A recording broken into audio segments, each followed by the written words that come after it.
Grazie, grazie, buonasera, buonasera, Natale, non potevano mancare le baghe. Questa sera abbiamo le baghe di Zosagna, che voi avete già sentito, abbiamo già avuto l'onore di averli ospiti, perché questa sera sarà una serata speciale, come tutte le sere del lunedì sera. La dedicheremo ai militi ignoti, a tutti quei giovani che veramente dobbiamo dire grazie a loro della nostra libertà e che forse vengono poco ricordati. Ricordiamo i noti, ma gli ignoti chi li ricorda? Noi ci proveremo questa sera e io ho degli ospiti illustrissimi questa sera. Tanto ringrazio tantissimo il colonnello Maurizio Masi, commissario generale per onoranze caduti, che è venuto direttamente da Roma per noi questa sera, perciò io dico colonnello veramente grazie, ma un grazie dal profondo di cuore, penso da tutti i veneti, perché ci spiegherà che non ci sono solo i sacrari in Italia, ci sono i sacrari all'estero, di questi ragazzi, di questi giovani che hanno dato la loro vita per noi e che noi abbiamo il diritto di ricordare. Vicino a lui c'è una persona che voi conoscete perché è stato sindaco di Breda di Piave, Alfonso Beninato, storico, che ricorderemo la storia che forse qualcuno si dimentica troppo spesso e che invece va sempre ricordata.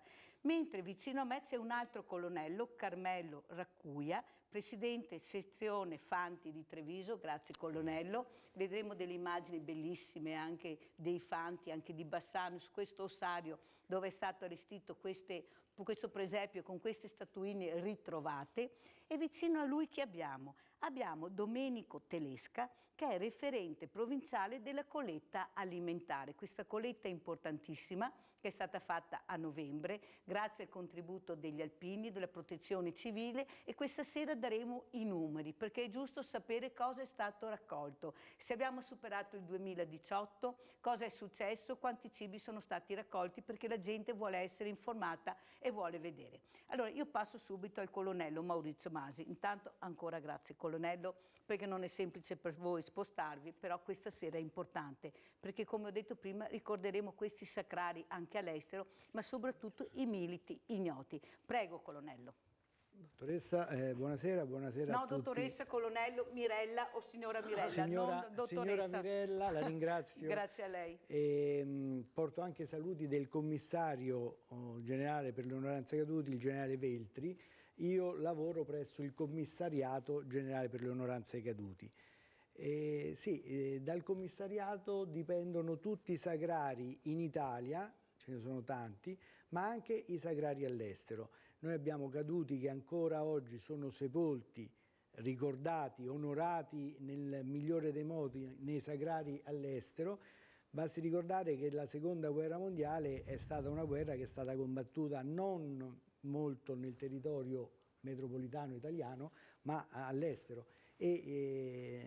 Purtroppo chi ha trovato non è sopravvissuto, ha trovato la sepoltura nei sacrari all'estero, che il governo ha creato, ha investito e continua a mantenere per dare degna sepoltura, soprattutto perenne, a questi nostri militari che non sono mai più tornati in territorio nazionale. Avete capito perché è doveroso ricordarli? Perché sono sepolti non in Italia, sono sepolti all'estero, però hanno ricevuto una sepoltura, meritavano, però colonnello si sa poco, si fa fatica a sapere delle informazioni anche preziose, chissà quanta gente a casa questa sera la sta ascoltando e dirà chissà se là c'è ancora un mio parente, chissà, però sono sicura che è stato sepolto. Cosa vuole dire a questi familiari, a queste proprio persone che non dimenticheranno mai? Allora, noi riceviamo ogni giorno lettere dai familiari, ecco, specialmente in questo periodo che ha visto ricordare il centenario della Prima Guerra Mondiale, quindi lì le famiglie si sono un pochino riavvicinate al loro parente che è deceduto in guerra, e c'è stata proprio la sete da parte delle famiglie, dei nipoti, a questo punto dei pronipoti, di sapere dove è sepolto il loro familiare. E noi diamo uno dei compiti del commissariato generale è proprio dare informazioni ai familiari dell'attuale sepoltura del loro congiunto.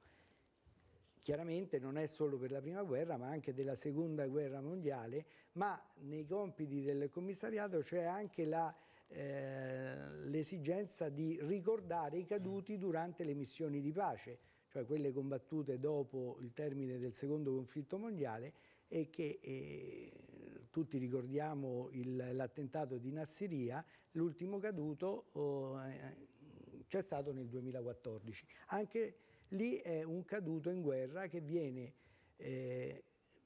si continua a ricordare a cura del commissariato generale. Allora, per chi sta ascoltando e magari non sapeva, a chi deve rivolgersi e dove può trovare questi numeri, a parte quelli che sono bravi con internet, però noi ci rivolgiamo anche a quegli anziani, magari a quelle persone che magari avrebbero qualcosa in più per saper come fare. Allora, basta fare chiaramente una richiesta via internet al commissariato, sul sito del commissariato, oppure scrivere una semplice lettera indirizzata al Ministero della Difesa. Prima o poi chi la riceve al Ministero la convoglia, la istrada perché arrivi proprio a noi del commissariato.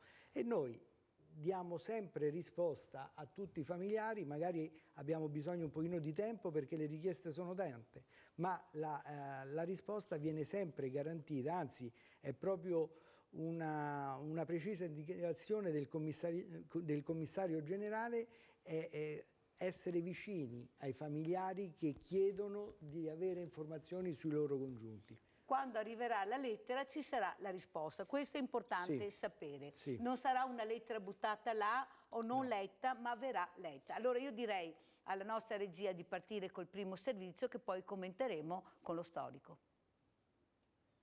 Mi sono commosso perché chi ha avuto la fortuna di comandare uomini considera quegli uomini come i suoi figli. Non riesce a parlarne senza che la voce si spezzi. Il colonnello Cadeddu, presidente del centro studi sulla Grande Guerra di Vittorio Veneto, dei 5 caduti che sabato mattina troveranno finalmente sepoltura al Sacrario Militare di Fagarè della Battaglia. Giovanni Vittorio, Umberto Buosi, Luigi Moro, Giovanni Romanello, Pietro Vido, tutti di Pero, morti di poco più che ventenni e ritrovati in una delle tombe riservate ai parroci nella chiesa del loro paese. Stavamo facendo dei lavori di sistemazione del sacrato e praticamente sollevando le gradinate, sotto c'era questa tomba che noi sapevamo esserci perché ci sono 2 tombe che probabilmente erano destinate ai parroci, e lì c'era una cassa con delle targhette e ho fatto una verifica, ho visto che erano targhette con i dati di 5 soldati. Sabato mattina alle 9:30 la messa in loro onore proprio a Pero. I loro resti saranno benedetti e al termine della benedizione verranno traslati al Sacrario Militare di Fagarè, dove troveranno posto nella navata dedicata ai caduti ignoti, anche se loro poi, una volta sistemati all'interno di questa navata, i loro nomi saranno riportati e incisi sulla lapide. Un passo importante a distanza di 100 anni anche per i familiari. Sono persone che sono anziane, però sono contente che hanno avuto questa notizia e che possono avere, come dire, un segno tangibile dei loro cari che sono caduti in questa grande guerra. Professor Beninato, abbiamo visto queste immagini, ecco, queste lacrime che scendevano nel ricordare questi ragazzi, queste piastrine trovate su questa bara, su questa cassa. Quant'è l'emozione nel momento che tu hai in mano un bene preziosissimo, che è proprio la figura e il ricordo di questi ragazzi? Prego, professore. Si tratta di un'emozione fortissima, per tutti penso, ma io l'ho vissuta in prima persona e pur avendo vissuto gli eventi della Prima Guerra Mondiale come approccio alla ricerca storica, oppure nei racconti di mio padre, di mio nonno, un conto è sentirne parlare, un conto è fare ricerca, un conto è approfondire le vicende di questa grande guerra, e un conto è trovarti lì di fronte a questi resti dei quali era stata persa conoscenza, era stata persa traccia. Io sono stato chiamato, era proprio nel mese di settembre del 2018, il parroco mi chiamò perché stavano appunto facendo dei lavori lì, e vi garantisco che sapere che ti trovi di fronte a dei resti di persone giovani che hanno dato la loro vita e sulla cui vita noi abbiamo costruito poi la nostra società, è un'emozione fortissima. E la prima cosa che ho pensato proprio a tante persone che non avevano avuto nome, e a questi cinque caduti ai quali poi è stato dato un nome. Ecco, voi capite che per chi fa ricerca storica è un'emozione indescrivibile. E tanto più perché trovati in un luogo vicino, in un sacrato, che vuol dire proprio luogo sacro, e proprio ai piedi di quello che è il monumento che i nostri paesani hanno voluto incastonare proprio sulla facciata della chiesa. E io lo ripeto sempre questo aspetto qui, la chiesa di Pero è proprio il segno, ha incastonato questo monumento ai caduti proprio sulla sua facciata, e leggendo i documenti si legge che questo era stato voluto da chi ha costruito questo monumento, perché ogni volta che qualcuno entrava in questa chiesa vedesse il suo sguardo andasse rivolto a questo monumento che ricorda i caduti e dove sono scolpiti i nomi di tutti i caduti. È stato voluto proprio diversamente da tante altre frazioni dove c'è un monumento a sé. Qui l'hanno voluto proprio all'entrata della chiesa, perché ognuno ricordasse, ogni volta che entrava, ricordasse che lì ci sono i nomi di quelli che hanno dato proprio la loro vita perché noi potessimo avere un futuro. Per me personalmente è stata una cosa emozionante. La prima cosa che ho pensato, siccome siamo anche in una zona d'acqua e dove abbiamo trovato i resti purtroppo c'era acqua, ho pensato subito dobbiamo dare una sistemazione intanto decorosa subito, e poi mi sono attivato col colonnello Racuia per cercare di capire che cosa fare, perché la tentazione sarebbe stata, quando io ho parlato con la ditta che stava facendo i lavori e con altri, dice ma guarda, facciamo così, richiudiamo tutto e lo lasciamo là. No, ho detto, è giusto che noi sappiamo chi c'è lì dentro, di chi sono questi resti. Bravissimo. E mi sono subito attivato per capire che cosa dovevamo fare. Allora, colonnello Racuia, intanto grazie anche a lei di essere qui. Guardate, io non so se voi a casa provate questa emozione, ma io sono molto emozionata questa sera. Sono emozionata per il ricordo. Voi sapete che io mi occupo di sociale, ma occuparsi di sociale vuol dire anche entrare nei sacrari, vuol dire accompagnare anche queste persone e cercare di dare visibilità a questi giovanissimi ragazzi, pensate 16, 17, 18, 20 anni, che hanno lasciato la loro vita per cercare di fare, come diceva giustamente il professor Beninato, un futuro migliore, lasciare qualcosa di importante a noi, che è la nostra libertà. Allora, colonnello Racuia, l'emozione penso sia stata una cosa enorme, però finalmente una sepoltura decorosa. Infatti, quando il Beninato mi ha interessato, subito mi sono attivato, ho contattato Onor Caduti e lì è partito tutto l'iter per la sistemazione di questi 5 resti. L'emozione è stata tantissima perché finalmente delle persone che forse non si sapeva neanche che erano sepolti lì, hanno trovato una giusta collocazione presso il sacrario di Fagarè. Ripeto, noi ci siamo attivati subito, la burocrazia è stata un po' lunga perché ci sono dovute essere delle ricerche, Onor Caduti ha fatto delle ricerche per sapere esattamente dove erano, e poi io mi sono attivato anche per sapere dove sono caduti questi ragazzi. Sono riuscito a fare una ricerca veloce, infatti uno dei ragazzi era caduto del 68° Reggimento Fanteria nella zona di Tolmino durante la 5ª battaglia del Solstizio.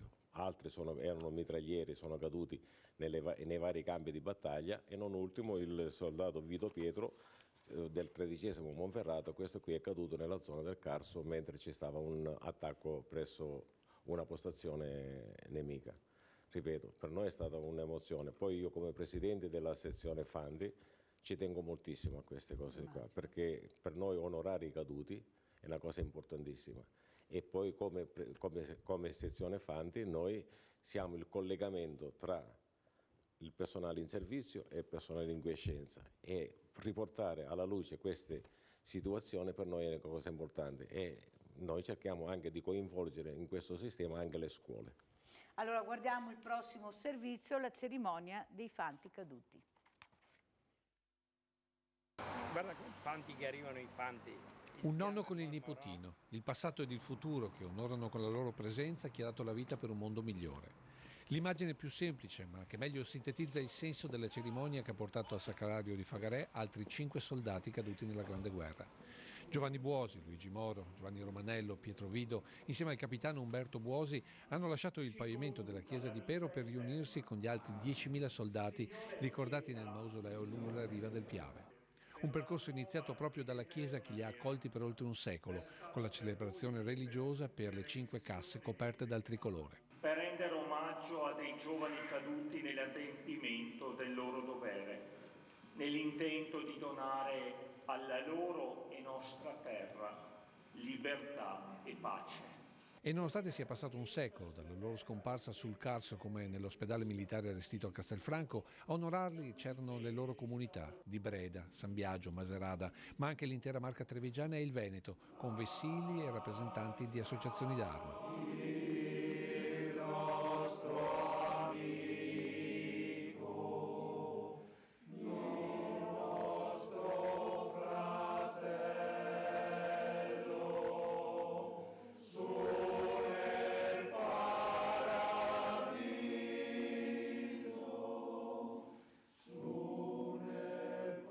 La preghiera nel canto degli alpini ha salutato l'uscita delle urne dalla chiesa che infine sono entrate, accompagnate dall'inno del Piave, nell'ala destra del sacrario, dove rimarranno futura memoria, quella di un bambino e i ricordi del nonno e della sua comunità.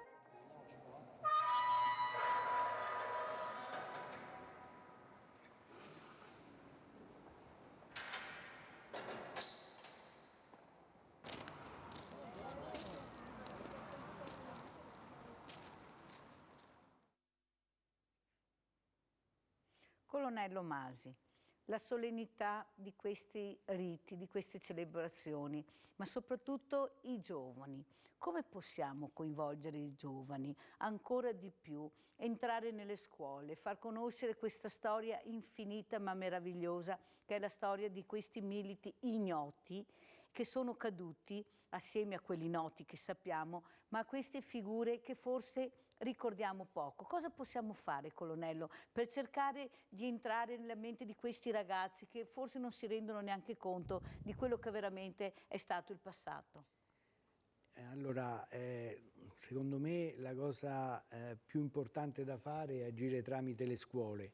Non a caso il commissariato e il generale Veltri ha recentemente lanciato un programma proprio con i comuni dove insistono i principali sagrari, chiamato Adotta un caduto, cioè non tanto bello. Il caduto di per sé, i resti del caduto, ma la figura del caduto. Esatto. Il caduto come una persona che vive ancora oggi, quindi gli alunni di quella scuola che decideranno di aderire a questo progetto dovranno approfondire gli aspetti che hanno portato purtroppo a chiedere la vita a questo militare, la vita per la patria. Quindi questo è un aspetto importante, cioè bisogna investire nella conoscenza e quindi anche nel culto della memoria dei caduti, nel continuare a ricordare, perché non è che dobbiamo iniziare a ricordarli. Noi come commissariato ormai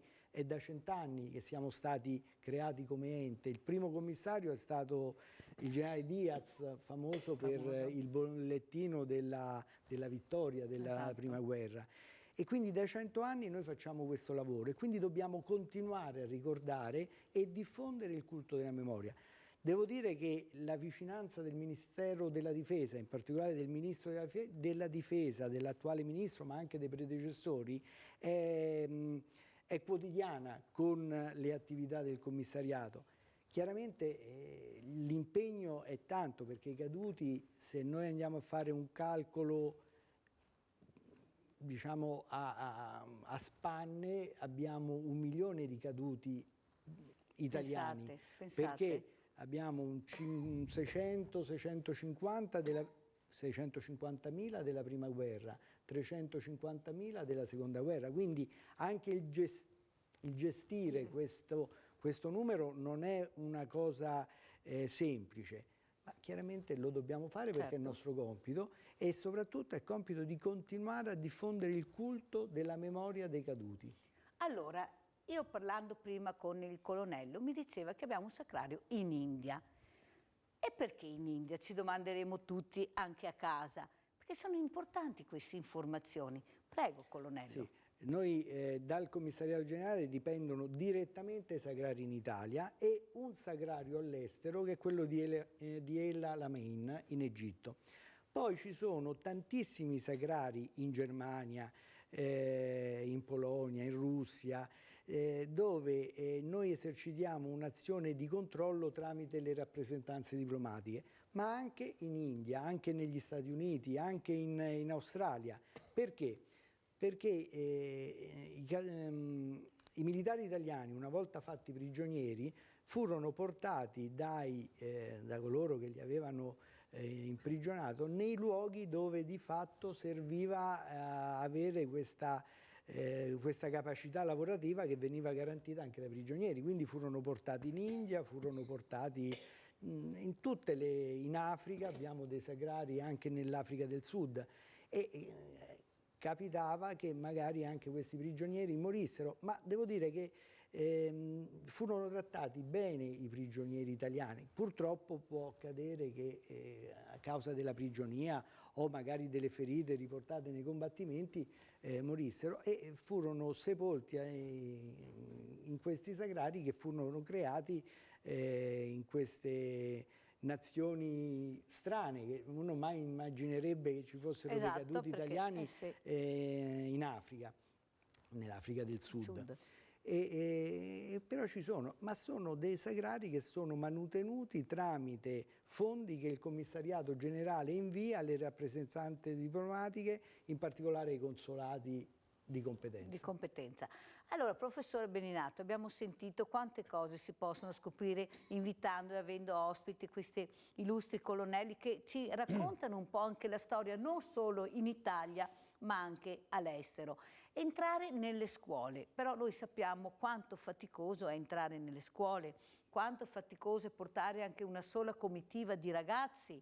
Ecco, anche questa burocrazia, professore, non impedisce anche a voi forse di dare maggiore informazione sulla storia che devono conoscere, che devono vivere, portandoli su questi posti, toccando con mano. Io dico sempre loro portando anche un fiore. Qualcuno si ricorda forse di portare anche un fiore a questi ragazzi. Cosa dice, professore? Purtroppo è proprio così. Negli ultimi anni la burocrazia è fortemente aumentata e quindi è molto difficile portare i ragazzi in questi luoghi, che è la via principale per poterli interessare.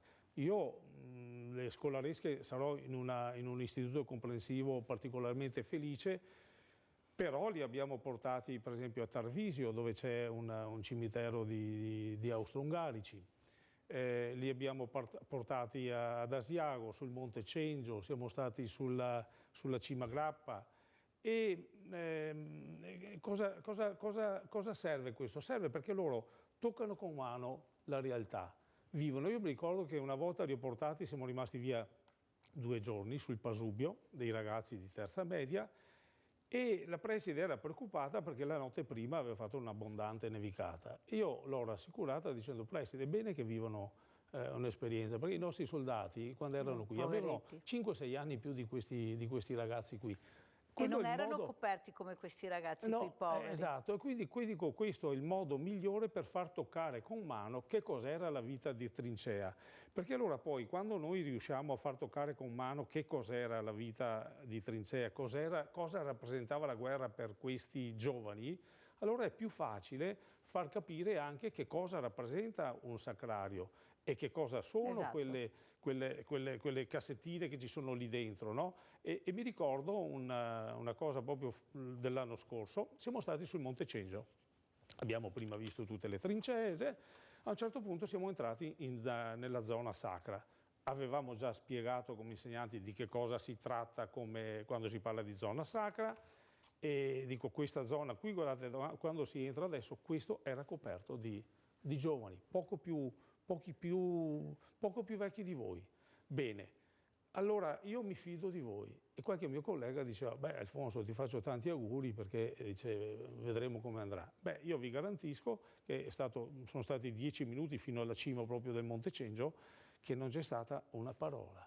E i ragazzi bisogna coinvolgerli e far capire loro di che cosa si parla. Ecco, perché ho fatto questa domanda, professore?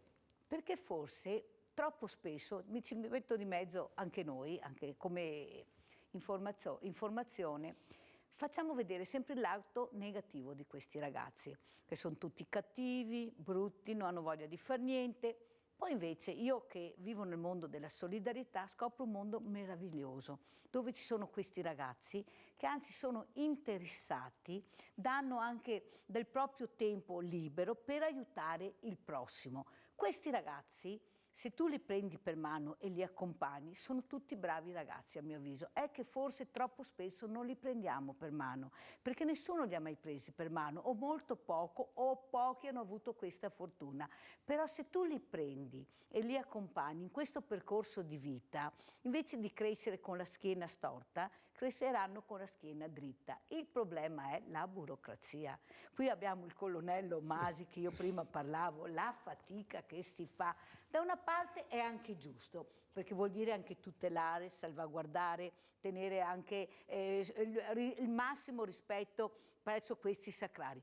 Però colonnello, che fatica entrare con telecamere, colonnello, che contenta che sia questa sera qui, perché la mia missione, chiamiamola così, il prossimo anno, sarà quella di portare questi fiori, ecco, questi ricordi all'interno di questi sacrari a questi ragazzi che forse di fiori ne hanno visto veramente poco, perché parliamo di guerre infinite, col freddo, con la fame, con il gelo, con una povertà incredibile, senza indumenti.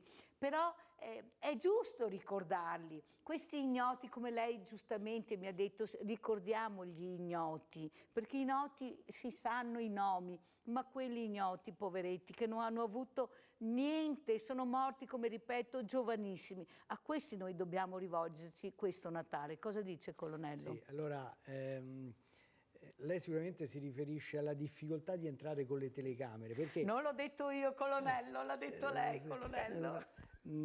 Ma questa difficoltà posso già dire da adesso che è superata. Sicuramente c'è la disponibilità del commissariato, ma del Ministero della Difesa a permettere di far entrare le telecamere proprio per far conoscere. La volontà è quella e quindi sicuramente c'è.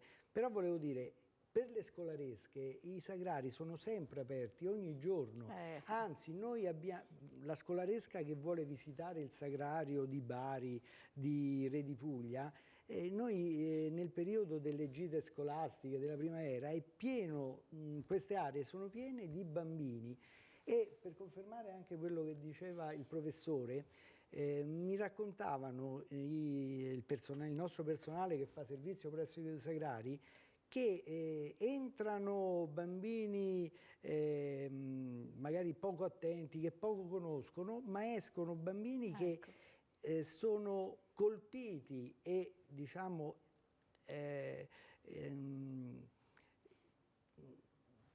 impressionati in senso positivo dalla realtà di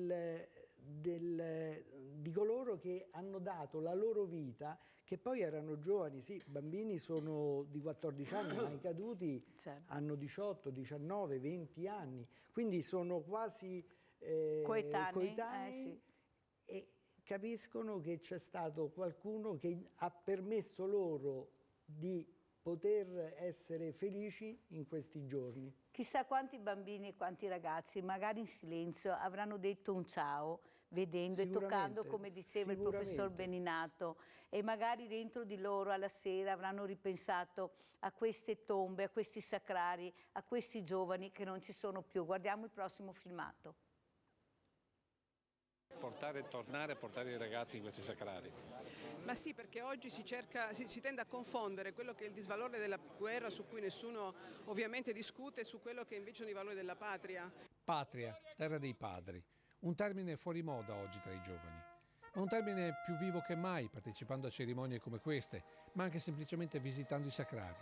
Ed è la proposta che il prefetto ha lanciato alle scuole, affinché i giovani tocchino con mano ciò che rimane dei loro coetanei in quel tempo di guerra e morte. Giovani e consapevolezza che ora chi veste la divisa sente distanti. Indifferenza che è un cancro che ci sta avvelenando la nostra società, perché indifferenza significa non farsi carico di problemi, indifferenza significa pensare che sia sempre il problema di qualcun altro. Questa indifferenza ci fa male. Indifferenza che contrasta con la responsabilità che i giovani di allora hanno accettato andando al fronte. Un termine scomparso oggi a tutti i livelli, come ha sottolineato il sindaco di Breda. La parola chiave per la nostra Italia è responsabilità. Di ogni persona, di ogni comune, di ogni regione, da raggiungere attraverso un'autonomia o un federalismo che non va visto come abbandono del principio di solidarietà, ma inquadrato in un nuovo corso di responsabilità diretta di ognuno di noi. Parole che si spera risuonino a lungo, soprattutto tra i giovani, come si è sempre tramandato il ricordo di questi 5 caduti tra i familiari. Mi devo tirare a pensione come nonna, di suo figlio che era morto in guerra, poveretta. Abbiamo sempre parlato finché era vivo i vecchi. Che cosa raccontava? Poveretta che aveva perso un figlio, il primo figlio di 18 anni. La nonna raccontava che è rimasta vedova di 27 anni con 4 bambini. Adesso so dov'è, definitivamente. Colonnello Racuia, che emozione questi anziani, sì. Ecco, quando ricordano questi ragazzi, queste madri che hanno perso, pensate, il figlio, il primo figlio, su queste guerre assurde, su queste guerre che poi cosa hanno portato alla fine, che abbiamo dovuto ricostruire tutto, però loro non ci sono più. Prego, Io colonnello. mi ricordo, a proposito della signora che è stata intervistata, mi ricordo mia nonna che ha perso il marito in guerra, lo dicevo prima, e aveva 4 figli. Pensate. Lei si era sposata che aveva 15 anni, perché una volta ci si sposava presto, il marito è partito per la prima guerra mondiale, non è più tornato e lei è rimasta vedova con 4 bambini. E ogni volta che io da ragazzino, poi come nipote, ci raccontava tutte le sue vicende, lacrimavano, gli occhi lacrimavano, perché si ricordava sempre di quello. E mi è rimasto colpito questo fatto di qua, veramente mi ha colpito. E da quella volta lì ho intrapreso la carriera militare e mi sono dato alla ricerca di queste cose di qua, perché è giusto ricordarle, è giusto non dimenticarsi mai, non dimenticarsi. A tal proposito, poco fa si parlava anche di scuole, io adesso sono anche presidente dell'Istituto per la Storia del Risorgimento e finalmente abbiamo iniziato un percorso di fare un ciclo di conferenze con le scuole superiori, terzo, quarto e quinto superiori, parlando dal Risorgimento alla Prima Guerra Mondiale. Perché, colonnello, ha usato la parola finalmente? Perché prima c'era un po'... le scuole erano restie, le scuole erano restie, sembrava una perdita di tempo, poi avevano problemi di mandare gli scolari fuori, chi tirava fuori l'assicurazione, chi tirava fuori che c'era l'insegnante che non andava. Adesso finalmente, prendendo accordi con l'ufficio provinciale scolastico, siamo riusciti. La prima conferenza la facciamo il 24 gennaio, proprio all'auditorium della provincia, proprio parlando dal Risorgimento alla Prima Guerra Mondiale. Ed è giusto che i giovani devono sapere, perché oggi, secondo me, nelle scuole si studia pochissimo la storia. Senta, colonnello Racuia, e quando sfilate, ecco, con queste divise, con queste trombe, con questi cappelli, cioè le emozioni, io vedo anche la gente che vi guarda, che è ferma, qualcuno addirittura con la bocca aperta, perché si vivono queste sfilate. Sì. Chi partecipa vive la sfilata. Quanto importante è sfilare e partecipare, colonnello Racuia? Tantissimo, anche perché quando si sfila c'è, come si dice, una partecipazione interna della persona per rendere proprio bella quella sfilata e da dare l'impressione alla gente che noi siamo partecipi, non siamo soltanto delle persone che sfilano, ma stiamo partecipando alle cerimonie. Noi partecipiamo alle cerimonie. Ed è un'emozione grandissima, sia per quello che guarda che per quello veramente che sfila. Io la prima sfilata che ho fatto è stata nel 72 ai Fori Imperiali. Ho pianto. Immagino. Ho pianto. Si vive, è stata un'emozione unica. Si vive la situazione, proprio in quel momento si vive la situazione. Allora noi adesso avremo un'altra emozione grandissima, sentiremo le trombe, le 100 trombe che hanno suonato al Sacrario di Fagarè.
Un'emozione unica, penso che anche a casa avete provato quello che stiamo provando noi, sentendo queste meravigliose trombe, questo silenzio che questa sera dedichiamo veramente a questi militi ignoti che se lo meritano tutto, ma soprattutto, colonnello, dobbiamo capire di essere veramente consapevoli di quello che è accaduto. La storia dovrebbe insegnare, le guerre non dovremmo neanche più sentirle nominare, invece lei ne è testimone che purtroppo si continua a morire, anche molto giovani, per queste guerre. Ma qualcosa cambierà in futuro. Questi giovani, lei che gira, che vive, come vivono queste tremende disuguaglianze che ci sono? Perché se uno ha la sfortuna di nascere su un paese che purtroppo magari è anche ricco di sottosuolo ma non ha niente, arriva questa guerra e la muoiono giovani, anziani. Ecco, secondo lei come la vede questa guerra nuova che c'è? Perché ormai basta schiacciare un bottone e salta per aria tutto.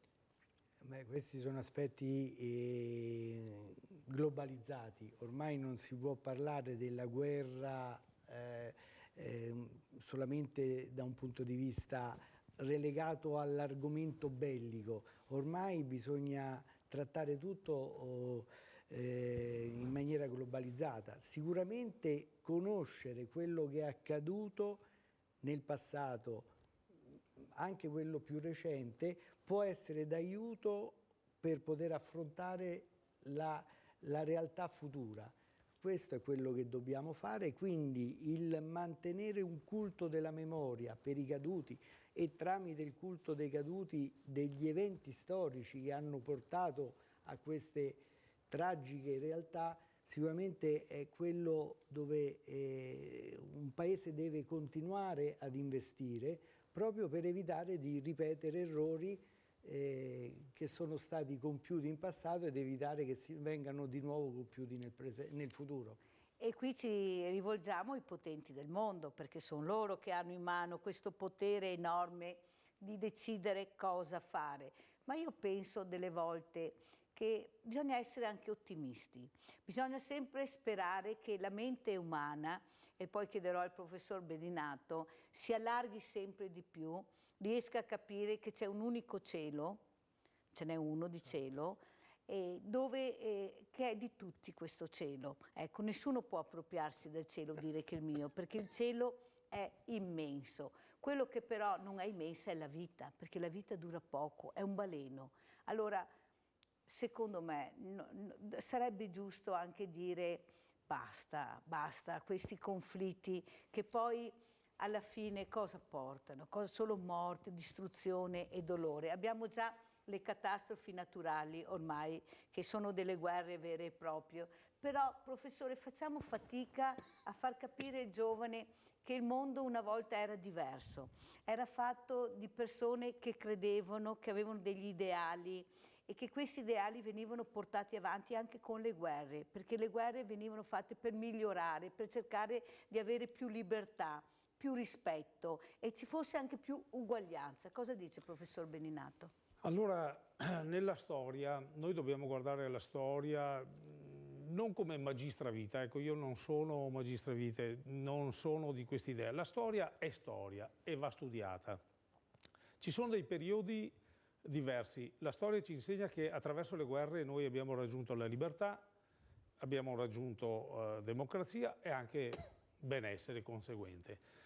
Noi dobbiamo però costruire oggi una cultura diversa, la cultura di pace, che nasce da che cosa? Nasce dalla presa di coscienza che la diversità è ricchezza. E quando parlo di diversità, i nostri ragazzi ormai vedono, c'è una diversità perché abbiamo dei ragazzi, dei bimbi disabili e quindi noi dobbiamo aiutare chi è più in difficoltà. Quindi una volta noi avevamo le classi differenziali. L'Italia è l'unico paese in Europa che prevede che questi ragazzi qui, i ragazzi che hanno disabilità o hanno particolari problematiche, che vengano inseriti nel contesto scolastico e non in quello sociale. Sarà una piccola cosa, ma io ci tengo e ho sempre insistito dove ho potuto per dire, guardate, io lo so che quando noi parliamo di spesa, vediamo sempre, si dice, ma la spesa in Italia si spende quasi tutto per gli insegnanti, no? Quindi la spesa pro capite, diciamo, è molto più elevata rispetto agli altri paesi, ma non si tiene conto che negli altri paesi questi casi qui dei disabili, per esempio, o dei bimbi che hanno dei particolari disagi sociali, eccetera, eccetera, vengono trattati dal settore sociale, mentre noi invece abbiamo questa specificità. E io ci tengo che sia prevista questa specificità. E ho notato che nelle classi dove ci sono dei bambini problematici, i ragazzi, i bambini maturano di più che non nelle altre classi. Quindi ecco, questo è il primo punto di partenza, una diversità fatta da chi non ha, come dire, la normalità. Però poi c'è anche l'altra cosa, io dico, noi abbiamo una fortuna. La fortuna che oggi la scuola ha bimbi che provengono da tutti i paesi e la nostra deve essere una cultura dell'accoglienza. Io dico sempre dell'accoglienza, non dell'integrazione, perché l'integrazione integriamo su quali valori, su quale scala valoriale. L'accoglienza invece io ti accolgo, sei nella scuola e tu partecipi alla scuola nel momento in cui sei qui in classe. Io non ti chiedo neanche che cosa fa tuo papà, non ti chiedo neanche se tuo papà è regolare, la scuola ti accoglie. Sei uno dei tanti ragazzi che ci sono qui. Ecco, secondo me la cultura di pace significa, parte proprio da qui, dal considerare i nostri giovani che sono qui in Italia come potenzialità per il nostro paese e li considero tutti alla stessa stregua. E posso dirvi di più, che i problemi a volte nascono più dalle famiglie che non dai ragazzi. Certo. I ragazzi, partendo dalla scuola primaria, dove io ho fatto 40 anni, perché ho fatto quasi tutto nella scuola primaria, non vedono neanche il colore dei loro bambini. Per loro sono normali, sono degli amici, sono persone con cui condividono un percorso scolastico.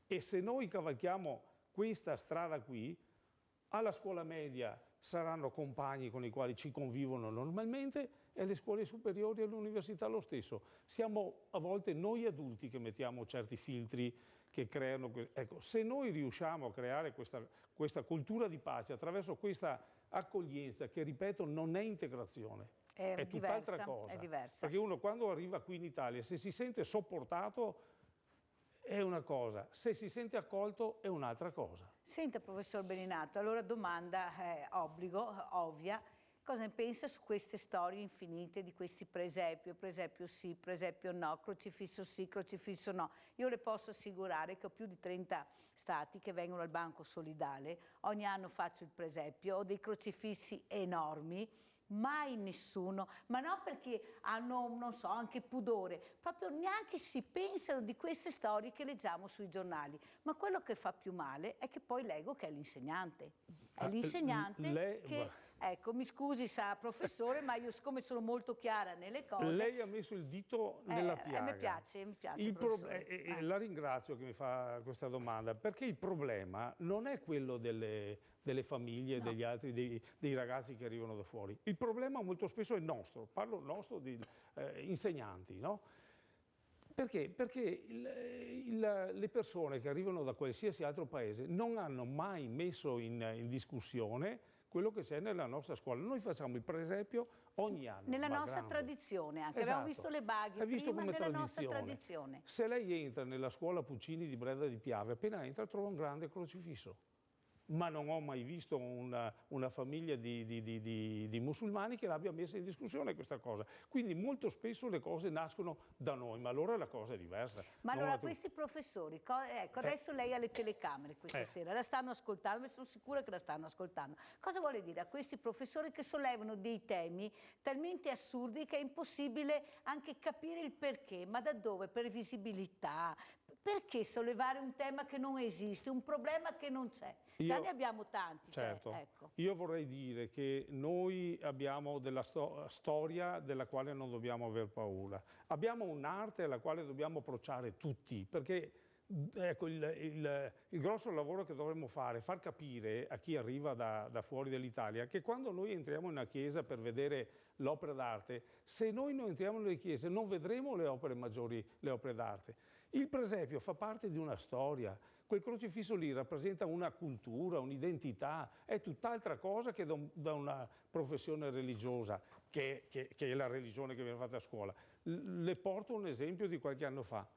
dovevamo fare una specie di presepio vivente e un ragazzino di origine marocchina e di famiglia musulmana voleva fare l'angioletto. Io così, un po' per pudore, un po' per rispetto, ho detto guarda, forse è meglio di no. Casomai ne parlo con il papà, ma no, ma io voglio fare l'angioletto. Il giorno dopo è venuto il papà e mi ha detto guardi, glielo faccia fare, non c'è nessun problema. Quindi questo per dire che molte volte dipende da noi. E io vorrei dire ai miei colleghi insegnanti di qualsiasi ordine e grado che non è questo e quando vengono qui, insomma, le nostre tradizioni, la nostra cultura, se sappiamo presentarle come tali e non come fede religiosa, le famiglie che arrivano fuori sanno capirle queste cose qui. Poi le farò un'altra domanda, sì. Ma adesso vado da questo ospite importante che è Domenico Telesca, che è referente provinciale a colletta alimentare, perché quando si parla di colletta alimentare si parla di solidarietà.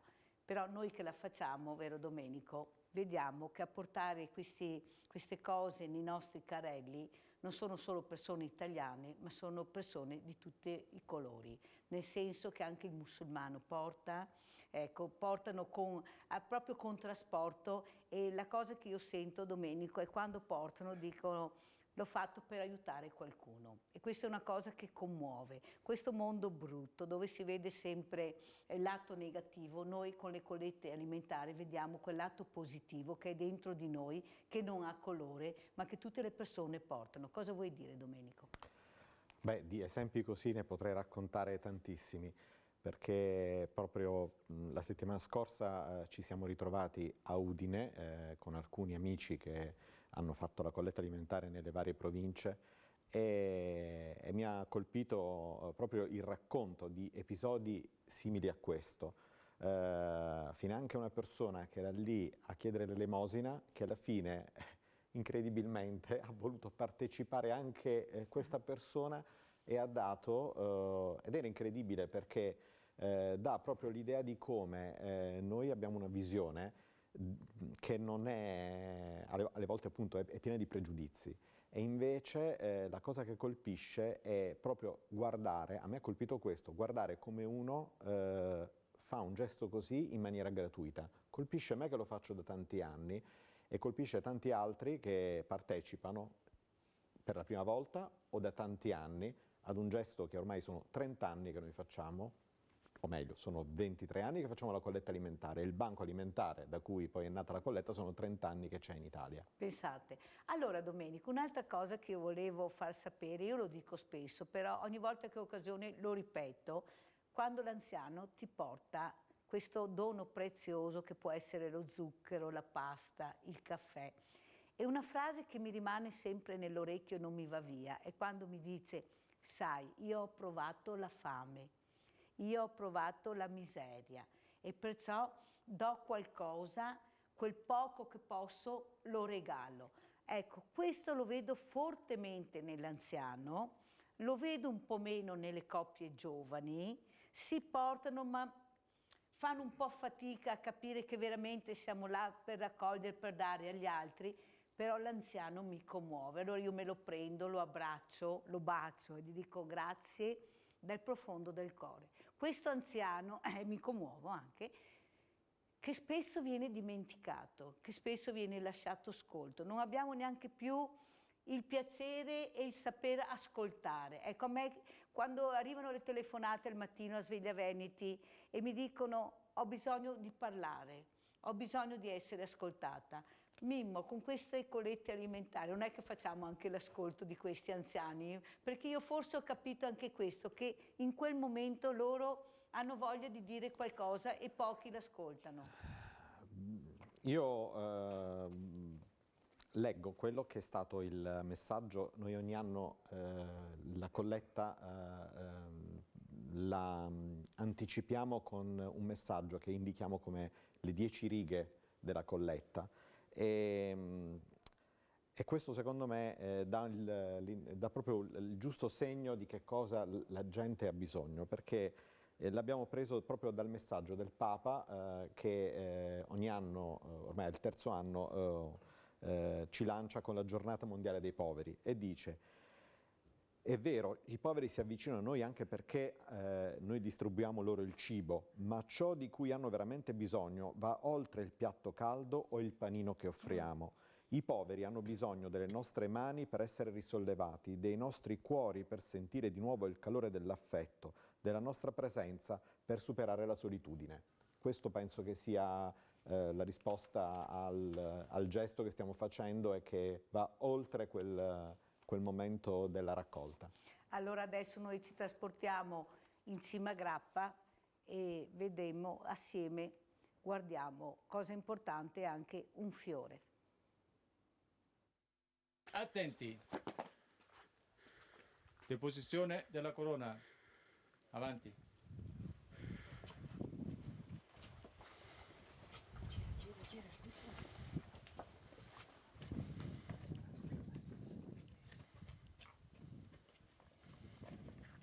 Un momento emozionante, una corona di fiori, tricolore e l'omaggio ai caduti durante la Prima Guerra Mondiale. Onore ai caduti!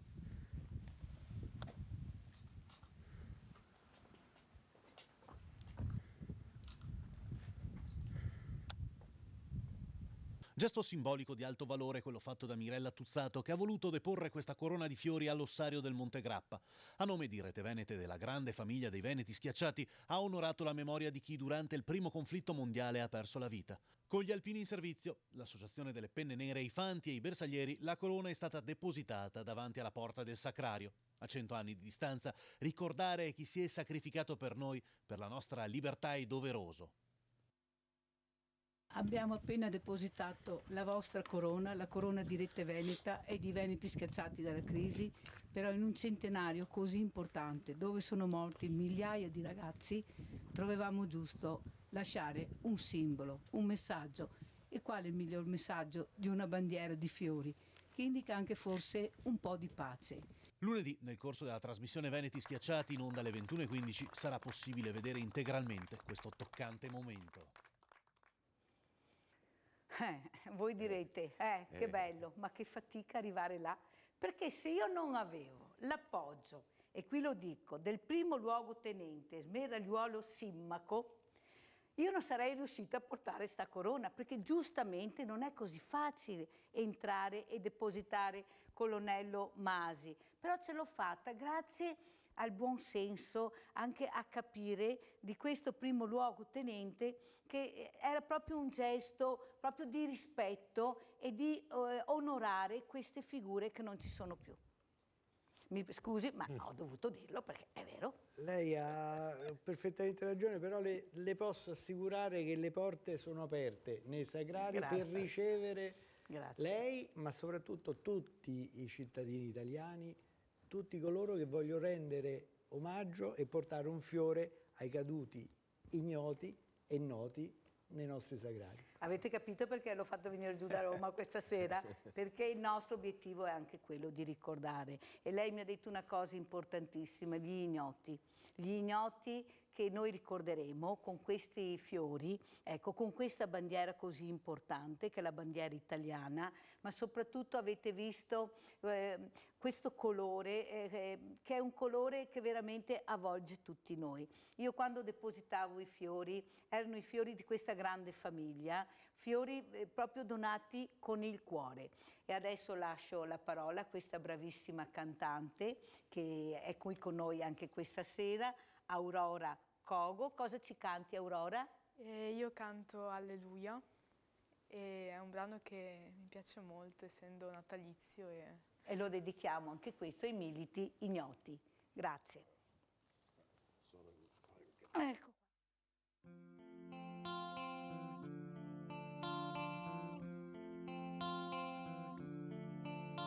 I heard there was a secret chord that David played and pleased the Lord, but you don't really care for the music, do ya?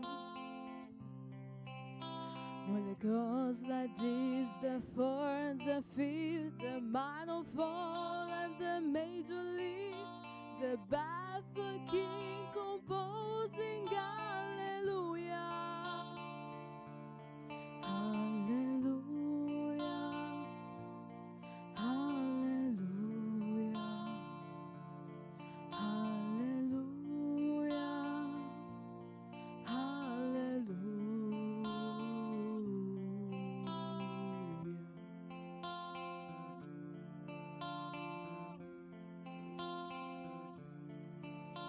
Your faith was strong, but you need to prove. You sobered bad thing on the roof. Her beauty and the moonlight of a Julia. She tied you to her kitchen chair. She broke you from me, she got your hair.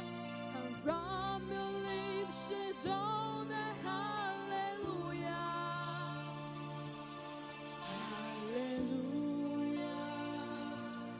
Hallelujah. Hallelujah. Hallelujah.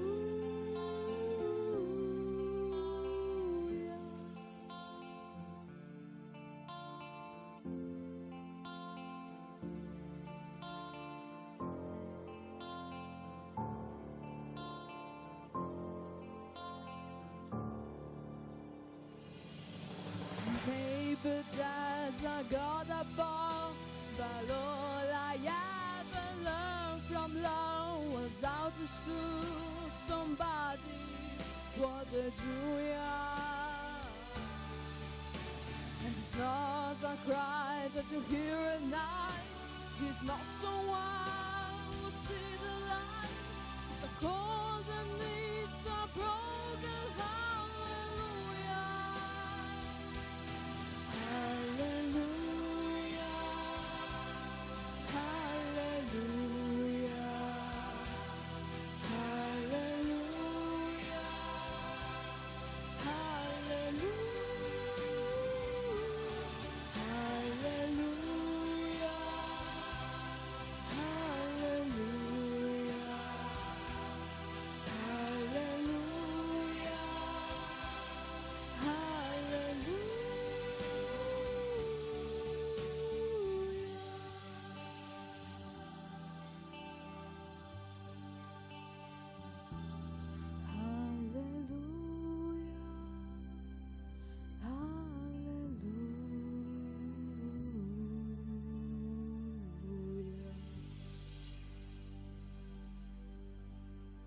Applauso a Aurora Cogo che è qua con tutta la sua famiglia, mamma, papà e nonna, 14 anni, ma una voce stupenda. A tra pochissimo, non cambiate canale.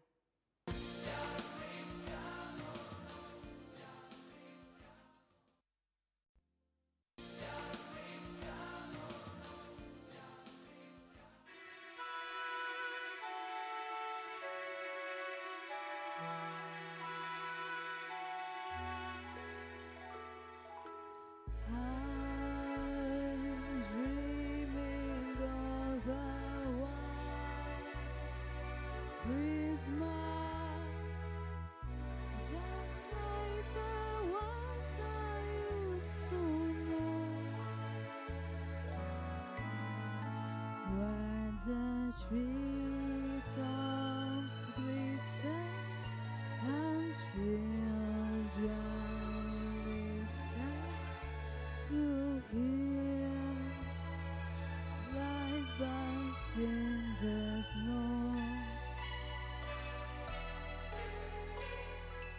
I'm dreaming of a white Christmas with every Christmas cards arrive. May your days be merry and bright, and may all your Christmases be white.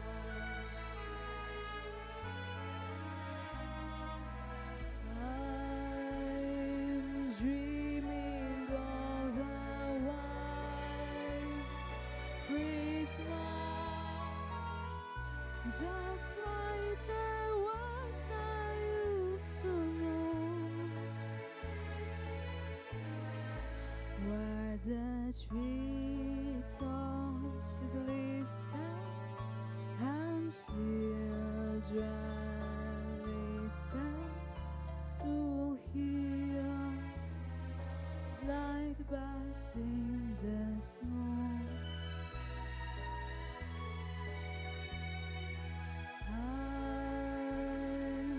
dreaming of a white Christmas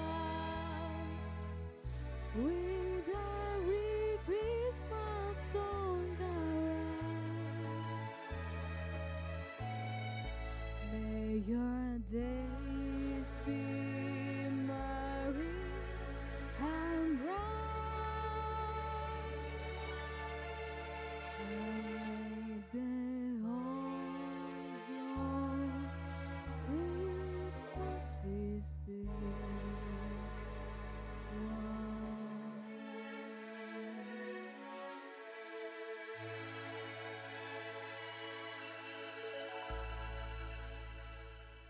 Bravissima, bravissima Aurora Cogo, bravissima. E noi ringraziamo anche Matteo Tisato che con la sua associazione di volontariato ci manda questi bravissimi cantanti, questi ragazzi giovanissimi con delle voci splendide. Cosa vuoi dire, Aurora? A chi la dedichiamo questa musica bellissima, questa canzone incredibile? A tutti i caduti e alla mia famiglia e chi mi ha dato l'opportunità di essere qui. E anche tutti i soldati e soldatesse che abbiamo all'estero, che magari il Natale non lo passeranno in famiglia, ma lo passeranno per proteggere delle famiglie, delle persone e delle popolazioni in forte difficoltà. Grazie Aurora. Io però vorrei chiedere una cosa. Professore, lei prima ha nominato una donna. Vogliamo capire perché ha nominato questa donna? Sì, perché Cima Grappa, il Sacrario, ha questa particolarità, io la faccio sempre notare quando porto dei gruppi lì, che il generale Giardino, che comandava l'armata del Grappa, ci teneva ad essere sepolto in mezzo ai suoi caduti e quindi ha dovuto fare un'operazione di acquisto del terreno dove sarebbe sorta poi la sua tomba, ed è proprio a metà di tutto il Sacrario, e c'è anche appunto la moglie, e questo è stato possibile perché era in un appezzamento di terreno che aveva comprato lui.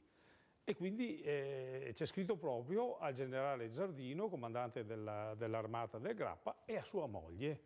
Perciò anche una donna, una figura femminile. Una figura femminile lì. Ma c'è una storia poi sul Grappa che sarebbe bellissima, per esempio, dicevo prima, c'è nel settore, perché abbiamo la parte diciamo rivolta verso la pianura e sono tutti caduti italiani, però la parte rivolta a nord sono tutti caduti austro-ungarici. E a proposito di personaggi dimenticati, lì c'è una bellissima storia che mi piace raccontare, è quella del soldato Peter Pan, che ha un po' di attinenza con il Peter Pan della leggenda, no? E quando lui è caduto hanno trovato nella sacca che aveva, hanno trovato un fiore che era tutto sgualcito e un sacchettino con alcuni sassolini della sua terra, probabilmente della Cechia o Slovacchia, è poco chiara anche la sua provenienza. E naturalmente che cosa c'è? Questa lunghissima tradizione che tu puoi andare lì d'inverno, d'estate, in qualsiasi stagione, e davanti alla tomba di questo Peter Pan tu trovi sempre un fiorellino o una conchiglia, un sassolino, e io dico sempre a tutti, guardate, quando andate lì al Sacrario, ricordatevi anche di questa figura, e ricordandovi di questa figura vi ricordate di tutti quei caduti, quei soldati che erano partiti, erano lontani dalla loro terra, certo. E avevano anche quel piccolo ricordo di legame alla loro terra, come questo caduto. 2 o 3 sassolini nel tascapane che hanno trovato e un fiorellino tutto sgualcito. E allora io direi proprio, chissà la regia cosa mi dirà, ma di partire proprio col filmato dei slovacchi a Fagarè.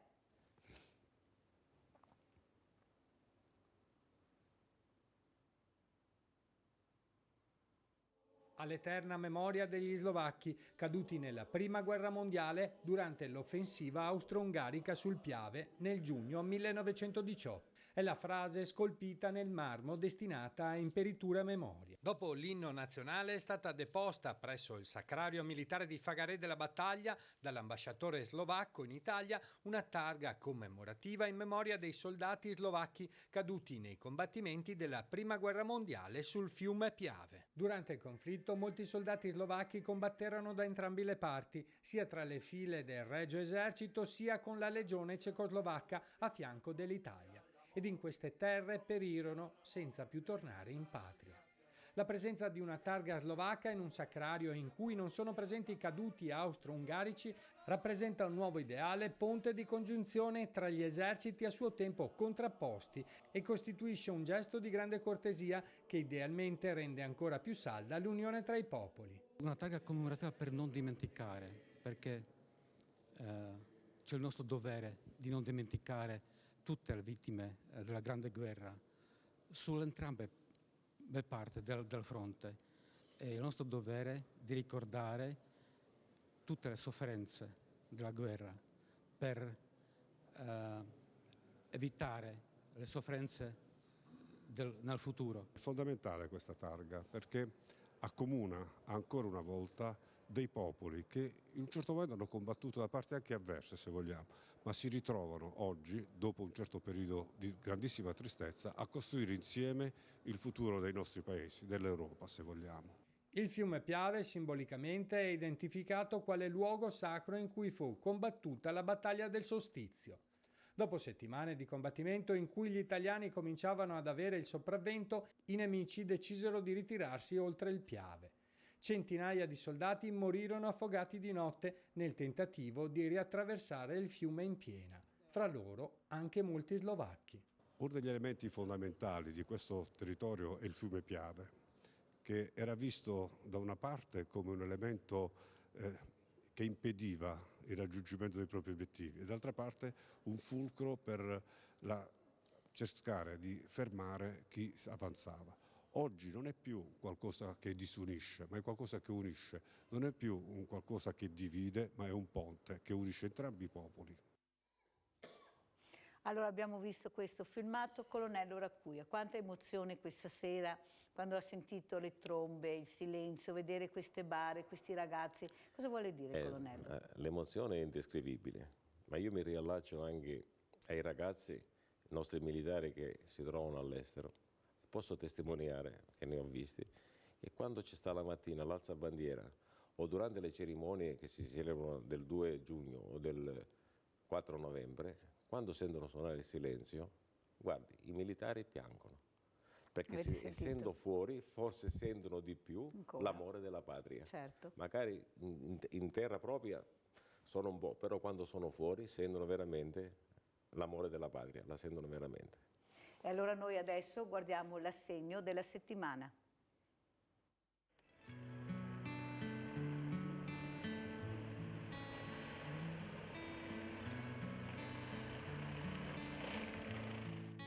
Ciao grande famiglia di Rete Veneta, siamo dalle parti di Venezia. Ci sono 4 minori, perciò non diremo la località. Entriamo.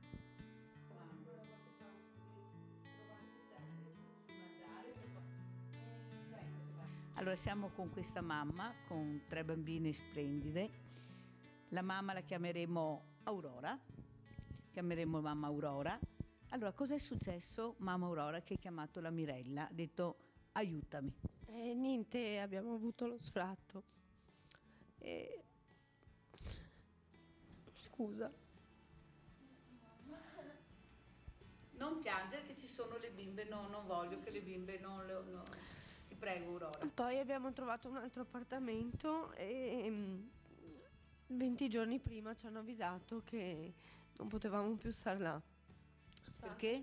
Perché dovevano arrivare i figli della proprietaria e non sapevano dove metterli, li mettevano là praticamente nell'appartamento dove eravamo, che tra l'altro era un mini alla fine. Aveva le 2 camere, ma la cameretta era nella cabina armadio. Era piccolino, per carità molto carino, però e pagavamo 800 euro al mese, tutto compreso. Là siamo stati 2 mesi e niente, e poi mi sono trovata in strada. Cioè io il 6 di dicembre dovevo dare l'ultimo giorno. Ascolta Aurora, ma cosa è successo nella tua vita? Come mai ti sei trovata così? Niente, io mi sono separata nel 2015 e ci sono provvedimenti del giudice che parlano, che chiedono che il papà delle mie figlie dovrebbe darmi l'assegno di mantenimento. Però E questo non è. Avete sentito? Un'altra volta, un'altra storia, come avete sentito lunedì ai Veneti Schiacciati, queste mamme che non ricevono questo assegno di mantenimento con queste 3 creature, perché queste bambine sono del tuo ex marito. Sì. Allora, intanto ti calmi così e io vado a conoscere queste meraviglie. E mi dispiace tantissimo, ma anche se avete visto la mamma con 2 lacrime, non fa niente. Poi ecco, bravissima, questo sorriso. Allora, tu sei bellissima, hai questa maglietta rosa, quanti anni hai? 9. Vai a scuola? Sì. Ti piace andare a scuola? E cos'è che aspetti da Babbo Natale? Che regalo ti piacerebbe avere da Babbo Natale? E stare tutti insieme e che il nostro futuro andrebbe sempre meglio. Guardate che non è stato preparato niente. Avete sentito cosa ha detto questa bimba? E tu, amore bello, e tu cosa vuoi da Babbo Natale? Quanti anni hai? 6 anni. E io so che mi devi dire anche una cosa. Cosa? Gli anni, il compleanno? Domenica 8, io ho già compiuti 7. Hai capito, ha compiuto domenica 8, hai fatto il giorno dell'Immacolata, della Madonna Immacolata, 7 anni. E cosa vuoi che Babbo Natale ti porti? Sentiamo, cosa chiedi a Babbo Natale che ti sta ascoltando? Vorrei che mi portasse i regali ai poveri. Ci penso sempre. Caro il mio bene, dai, di alla Mirella cosa vuoi. Dopo. Ma un regalino per te, qual è il regalino che vuoi? Quello che vorrei, una LOL. Una? LOL. Hai capito? Va bene, sentiremo se Babbo Natale ha a disposizione questa LOL e che porterà questa LOL il 18 al Banco Solidale, va bene? Vediamo, ma poi ce n'è un altro di piccola. E questa bambina, questa sorellina, quanti anni ha? 1. 1 anno. E cosa vuoi dire alla sorellina tu? Quanto bene vuoi a questa sorellina? Tanto. Ma anche all'altra sorellina vuoi tanto Sì. bene, vero? Allora, fai l'appello, mamma. Cos'è che chiedi? Io chiedo intanto, ne abbiamo provate in tutte le maniere, un aiuto, una dimora fissa, chiediamo, soprattutto, perché sono stata costretta. Tu ti sei rivolta ai servizi sociali, al tuo sindaco? Sì. Basta, non voglio che tu mi dica altro. Allora io adesso chiedo a questi sindaci che dicono prima i nostri di trovarmi una soluzione per questa mamma con queste 3 bambine. Le avete sentite? Non ve le faccio vedere naturalmente perché è giusto così. Però io chiedo veramente, visto che tutti gridano prima i nostri, assolutamente prima i nostri, che questi nostri adesso abbiano una risposta, visto che fino adesso non l'hanno avuta e sono dovuta intervenire io con Rete Veneta che mi ha chiamato e avete visto la situazione, è un degrado tale che queste bambine non possono assolutamente vivere in queste condizioni, non possono vivere, non c'è da difendere l'indifendibile da parte di qualcuno. Non difendete l'indifendibile. Qui va aiutata questa mamma, indipendentemente dal suo percorso, dal suo vissuto, perché ci sono 3 minori. Vogliamo toglierle? Cosa volete fare? Mi date una risposta?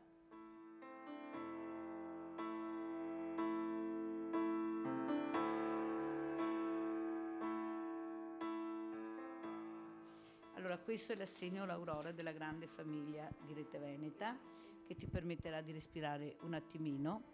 Adesso io mi attiverò subito per capire cosa sta succedendo, visto che tutti dicono prima gli italiani, mi direi anche prima i veneti, visto che te si veneta doc, ma soprattutto, di ti non metteme poi fregare de manco, perché ti diria riboccate le maniche e vai. Ma ci sono loro. È per questo che sono arrivata. Ecco, ci sono loro. Dappertutto. Allora, che appello vuoi fare? Fai l'ultimo appello. L'ultimo appello, aiutatemi, perché le mie figlie sperano di fare un albero di Natale con la mamma. Vogliamo stare tutte insieme.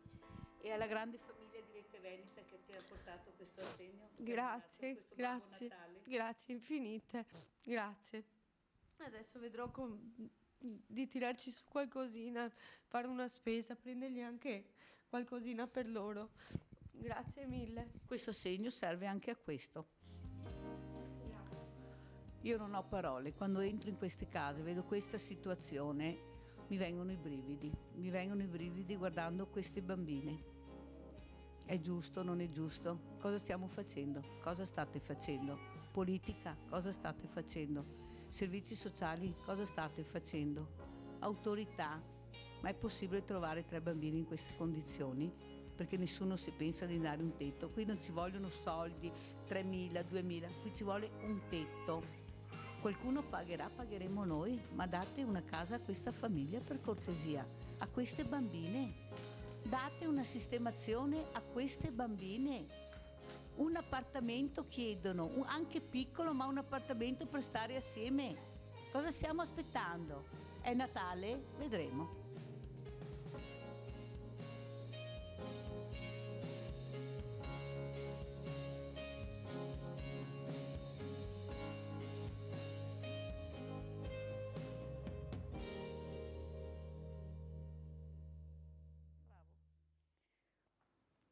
Qui tutti quanti parlavamo, ci guardavamo. Domenico, cosa vuoi dire? Tu che fai le collette alimentari, quanto bisogno di aiutare? Sì, anche perché di situazioni particolari come quella che abbiamo visto ce ne sono tante e alle volte Purtroppo. la differenza tra la soglia di cioè il superamento della soglia di povertà e riuscire invece ad andare avanti è proprio così piccola che in realtà intorno a noi ci sono tante situazioni come queste. Il banco nel suo piccolo cerca di dare un aiuto. In Italia ci sono quasi 3 milioni e mezzo di persone che vivono al di sotto della soglia di povertà e il banco riesce a dare un aiuto a 1,5 milioni di persone ed è comunque una piccola parte. Però effettivamente quello che alle volte le associazioni che sono così convenzionate con il banco ci raccontano è proprio di situazioni simili a queste. Basta veramente una situazione di uno che perde il lavoro oppure appunto una separazione e le situazioni diventano difficili. Questo uomo, questo marito, ex marito che non passa l'assegno a questa donna con 3, pensate, 1 anno, 6 anni, 9 anni, avete sentito un'età fragilissima, come si possono lasciare su una strada? Come si fa a non aiutare? Però io Mimmo vorrei se stasera ci dai qualche numero. Ecco, diamo i numeri questa sera, Domenico, diamo i numeri. Che numeri ci dai quest'anno 2019 come colletta alimentare? Abbiamo superato il 2018 oppure? Allora, lo facciamo, i numeri li diamo differenziandoli, lo voglio dire perché anche io guardando un po' i numeri ho visto una differenza, c'è stato un 7-8% in meno in chili. Dico questo perché guardando invece in sostanza ciò che è stato donato, io mi sono accorto che nel tempo è cresciuto il valore di quello che noi abbiamo visto. Ad esempio, sono sempre di più cresciuti quelli che sono gli alimenti per l'infanzia e questo è interessante perché è chiaro che alcuni alimenti hanno un valore piccolo. Altri Infatti stiamo sono vedendo più... delle immagini che adesso bravissima la nostra regia sta mandando, prego. Sì, certo. Altri prodotti invece costano di più e il vedere la generosità così colpisce. Io girando tra i vari supermercati ho visto una persona che è uscita con un carrello pieno di roba da donare. I ragazzi che erano lì davanti si sono quasi stupiti. Ma sono tutti per noi? E lui che diceva sì.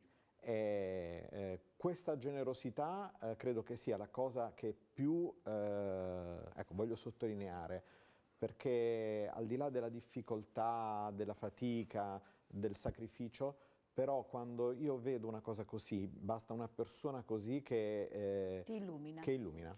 Perciò una volta portavano il pacco di pasta, diciamo così, adesso Certo. invece arrivano con l'omogenizzato, con i pannolini, con i prodotti per l'infanzia, che è completamente diverso, che Certo. costa anche di più, e perciò giustamente i numeri sono diversi. Vuoi darci questi numeri, Domenico? In provincia di Treviso noi abbiamo raccolto 130 tonnellate di cibo. Pensate. In tutto il Veneto noi facciamo riferimento a 2 banchi, il Banco Alimentare ha due sedi, una a Verona e una a Udine. Per il Veneto orientale Certo. facciamo riferimento a Udine, e poi per il resto del Veneto c'è Verona.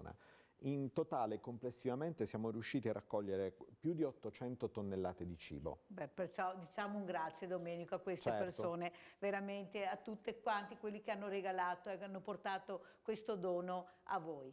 Certo, E poi arriverà a noi, perché arriverà anche a me. Certo, anche perché la cosa che... allora, la colletta aiuta per il 12% rispetto a quello che è il complesso di prodotti che poi durante tutto l'anno vengono dati alle associazioni che aiutano chi è in difficoltà. Per cui è in realtà una piccola parte di quello che succede durante tutto l'anno, perché il Banco Alimentare opera tutto l'anno, e sono le eccedenze agroalimentari di quelle che sono le aziende produttrici, i supermercati, gli aiuti anche della Comunità Europea. Questa particolare forma di aiuto è fondamentale perché ci permette non solo di dare, come dire, comunicazione di quello che è il Banco Alimentare, ma soprattutto cambia lo spirito e il cuore delle persone. Questa è la cosa interessante, cioè quello che accade quel giorno, vedendo come uno parte e come uno arriva a quella giornata, mi accorgo che è una modalità semplice perché uno capisca che quel modo gratuito di donare è il modo con cui uno può vivere tutta la vita, una modalità che permette di cambiare il cuore.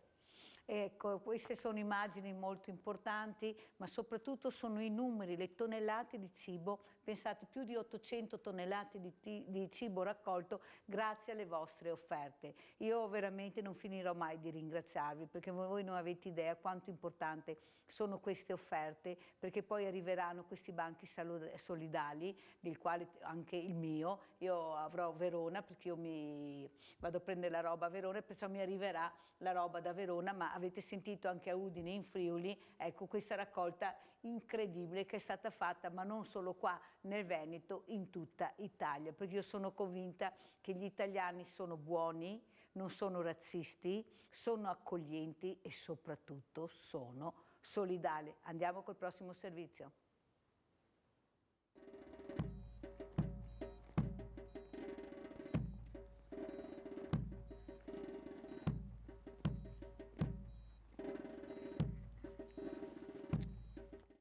Questi colpi che avete sentito, questo tun tun, sono rievocativi sicuramente sia dei colpi di cannone della Prima Guerra Mondiale, ma anche del cuore di queste persone che vengono sepolte con gli onori militari oggi al Sacrario di Asiago. Sono 6 caduti tornati a casa.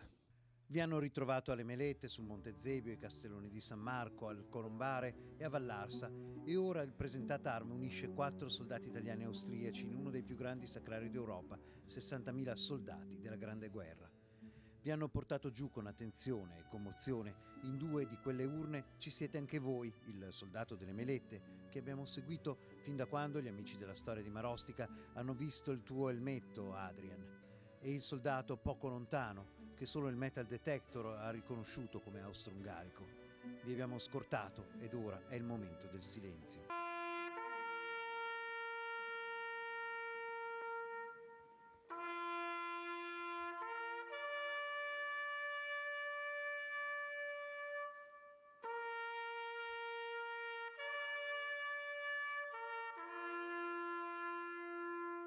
Molti sono ancora i caduti che riposano nei nostri boschi ed è significativo che queste salme siano state rinvenute proprio a seguito di questo ciclone Vaia che le ha fatte ritrovare. Portati giù da sotto i boschi, tra i cori dei bambini, il ricordo della vostra storia è così vicino, anche se è passato più di un secolo, e il peggiore dei nemici ancora da battere, l'indifferenza. L'indifferenza purtroppo è un cancro che ci sta avvelenando sempre di più. Essere indifferenti significa lasciare agli altri le nostre decisioni, non avere cura di quello che è il nostro passato, non avere radici e disconoscerle. E questo credo che sia una strada per perdere il sentimento di questa nazione. I soldati dell'altopiano ora sono con i loro fratelli e tutti loro chiedono pace e il coraggio, appunto, di non essere indifferenti.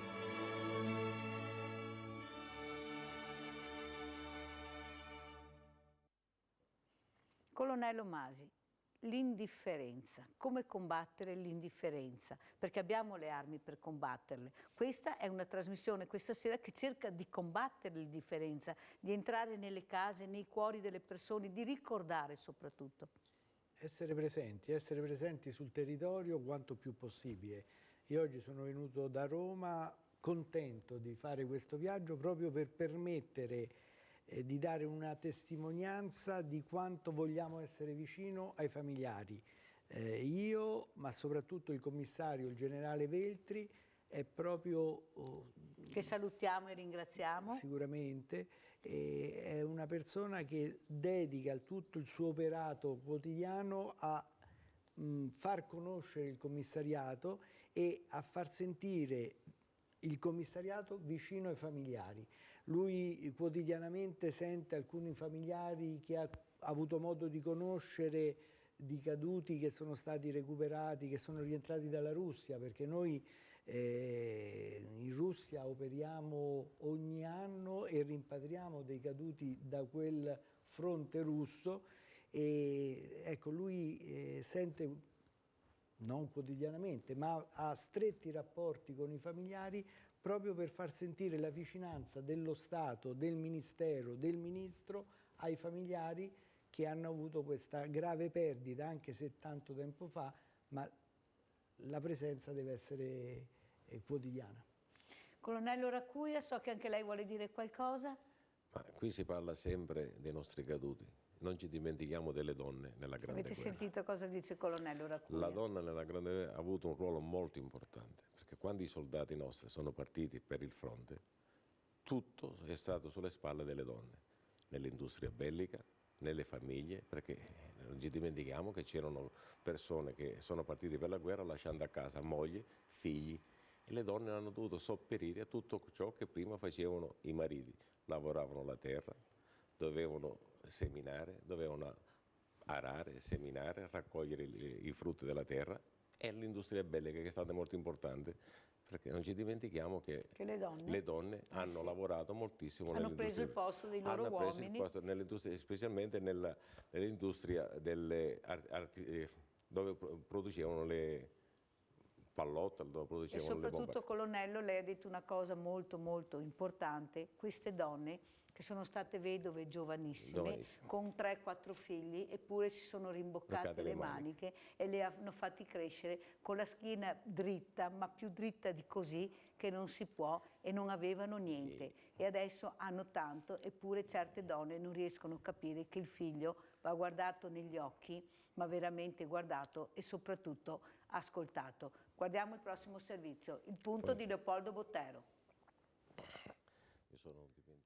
La lunga via degli ossari, come l'ha definita il più grande poeta di questo secolo veneto, Andrea Zanzotto, quella linea che dai mari del nord arriva fino al Golfo di Trieste, ha diviso l'Europa e oggi la unisce, perché da quella guerra nata senza scopo e senza motivo, se non degli scopi molto medievali, l'Europa ha perso la sua importanza mondiale. Prima comandava il mondo e dopo ha fatto fatica a comandare a casa sua e poi non c'è più riuscita.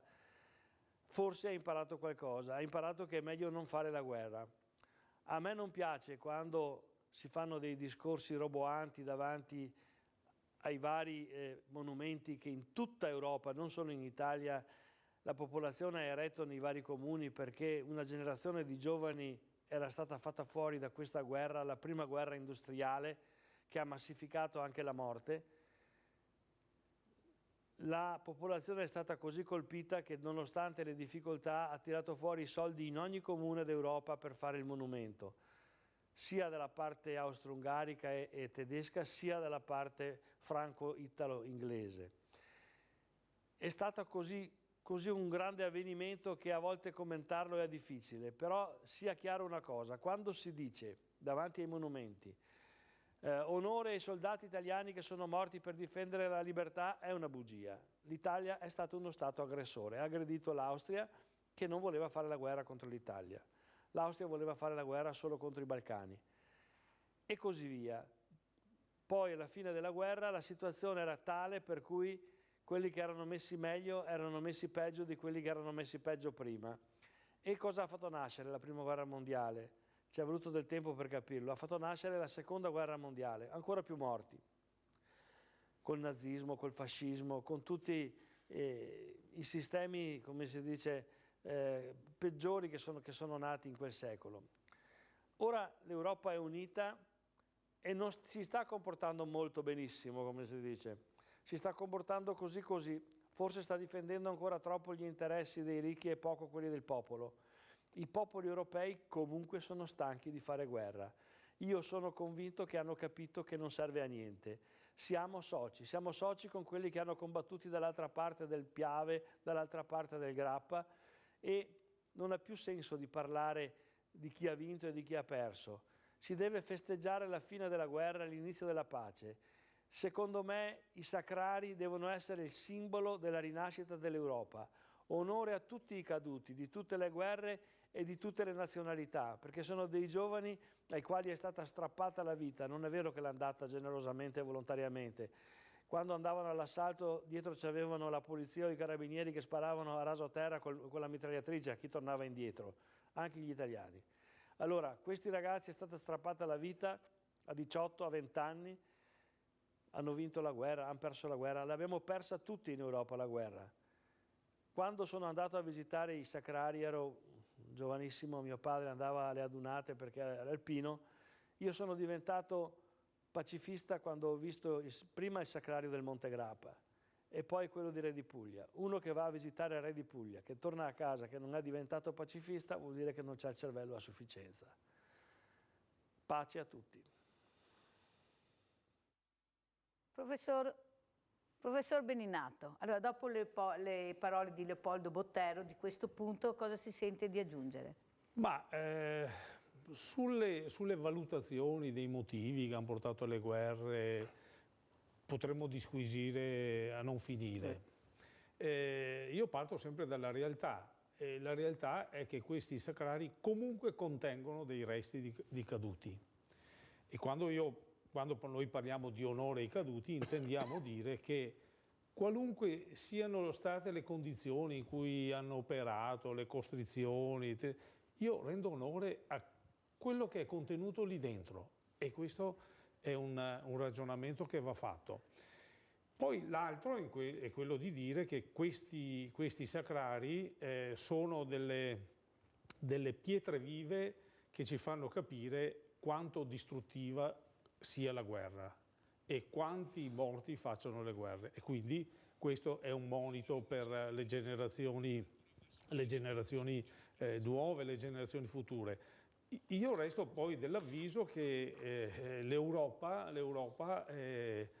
per fortuna, ecco, questo cercare di andare avanti assieme, di camminare assieme, se non altro ha prodotto un effetto che noi dopo la Seconda Guerra Mondiale per fortuna l'abbiamo capita e stiamo andando avanti in pace. Io però ricorderei anche un'altra cosa, è vero, soldati erano costretti, alle spalle avevano i carabinieri, però ci sono anche storie che noi dovremmo raccontare di altruismo all'interno soprattutto della Prima Guerra Mondiale, che una certa, tra virgolette, umanità c'era, e mi viene in mente una medaglia d'argento del mio comune, di Breda di Piave, Alvise D'Alvesco. Era un medico chirurgo, avrebbe potuto rimanersene a casa è andato in prima linea ed era a Zenzon in un ospedaletto da campo, e quando gli hanno imposto di dire dovete spostare questo ospedaletto da campo nelle retrovie perché qui ormai arrivano bombe da tutte le parti, dice, quindi è pericolosissimo, lui ha deciso di rimanere con i suoi medici lì.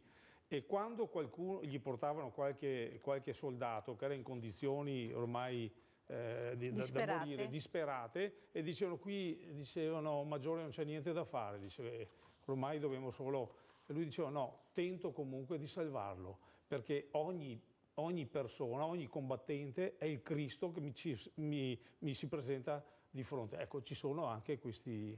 Allora andiamo a vedere subito il presepio dei Fanti di Bassano all'Ossario.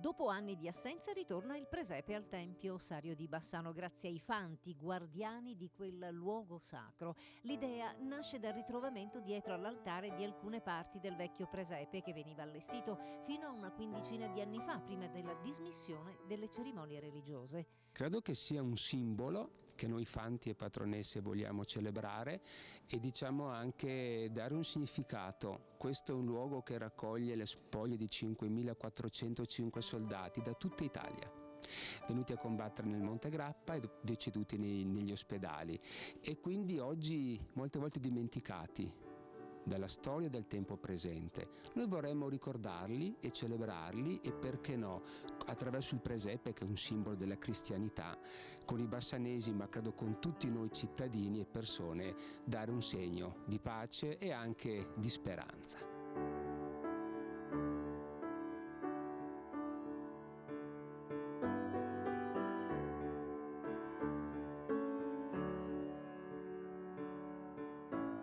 Oltre alla benedizione da parte dell'arciprete abate di Bassano Don Andrea Guglielmi, i saluti del presidente nazionale portati direttamente da Raffaele Cecchin, vicepresidente nazionale vicario dell'Associazione del Fante, in un'atmosfera toccante e altamente suggestiva.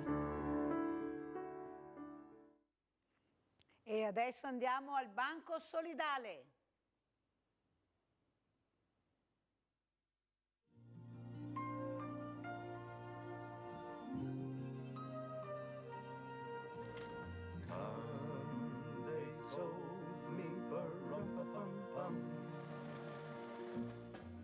Ecco Elvira, anche quest'anno il presepio.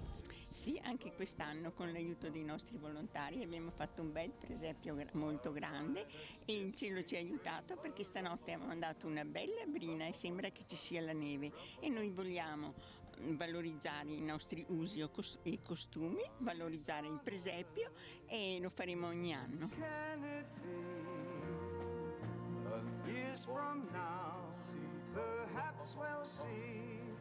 Anche quest'anno ci sono dei giochi per i bambini.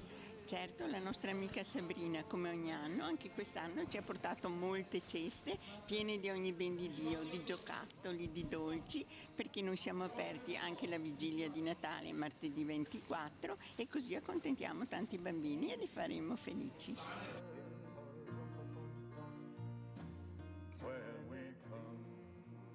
Giochi, ma anche sempre gente che vi porta alimentari. Ieri è venuta la nostra amica Nadia con suo marito e come sempre generosa, ci ha portato zucchero, ci ha portato la passata, il latte, dopo è venuto un altro signore che viene una volta sempre, diciamo così, a fine anno, e ci ha portato la pasta e il torrone per farci gli auguri, per ringraziarci di quello che facciamo.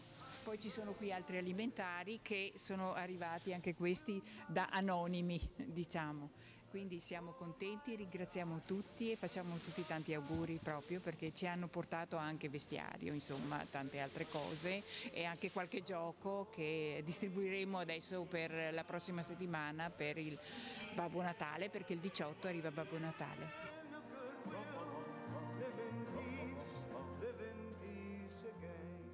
Oltre al cibo arriva ancora anche altro. Sì, ci sono arrivate 2 buste piene di soldini che la nostra Mirella aprirà lunedì in televisione per fare vedere sia i soldi e ringraziare.